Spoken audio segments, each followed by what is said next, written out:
Salam jumpa lagi Bapak Ibu, saudara-saudariku, orang-orang muda serta anak-anak yang dikasihi Tuhan. Kita memasuki hari Rabu, Pekan Paskah yang ke-7, tanggal 4 Juni 2025. Kita merenungkan bacaan dari Kisah Para Rasul bab 20 ayat 28 sampai 38 dan Injil Yohanes bab 17 ayat 11b sampai 19. Dalam nama Bapa dan Putra dan Roh Kudus. Amin. Bapak Ibu, saudara-saudariku, orang-orang muda serta anak-anak yang dikasihi Tuhan. Dalam Injil hari ini kita mendengar Yesus berdoa dengan begitu mendalam dan penuh kasih kepada Bapanya. Dia tahu bahwa saatnya untuk kembali kepada Bapa sudah dekat. Dan yang menjadi isi doanya bukanlah tentang dirinya tetapi tentang kita, para muridnya. Dia berkata, "Ya Bapa yang kudus, peliharalah mereka dalam nama-Mu. Aku tidak meminta supaya Engkau mengambil mereka dari dunia, tetapi supaya Engkau melindungi mereka dari yang jahat."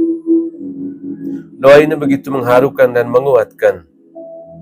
Di dalamnya kita melihat hati Yesus yang seperti seorang gembala sejati.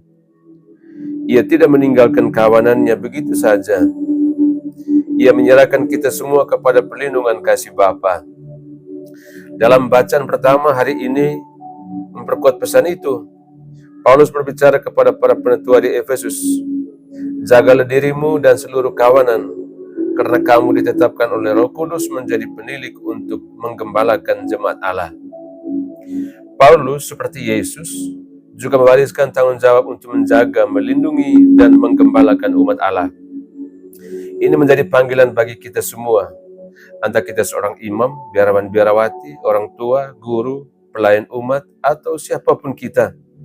Kita semua dipanggil untuk menjadi penjaga bagi sesama kita. Menjaga bukan dengan kekuasaan atau kekerasan, melainkan dengan kasih yang setia, dengan perhatian dan kehadiran, dengan doa dan teladan hidup. Dalam dunia yang penuh godaan dan kebingungan, kita diajak untuk tidak menjadi penonton, tetapi pelindung satu sama lain. Kita harus berani berkata seperti Yesus dan Paulus, "Aku telah melakukan bagian yang dipercayakan padaku. Sekarang aku serahkan mereka kepadamu, ya Tuhan." Saudara-saudariku, orang muda serta anak-anak yang dikasihi Tuhan.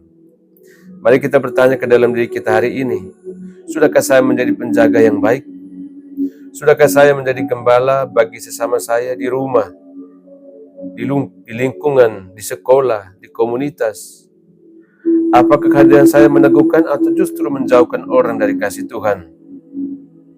Semoga doa Yesus menjadi kekuatan kita dan semangat Paulus menjadi inspirasi dalam hidup pelayanan kita.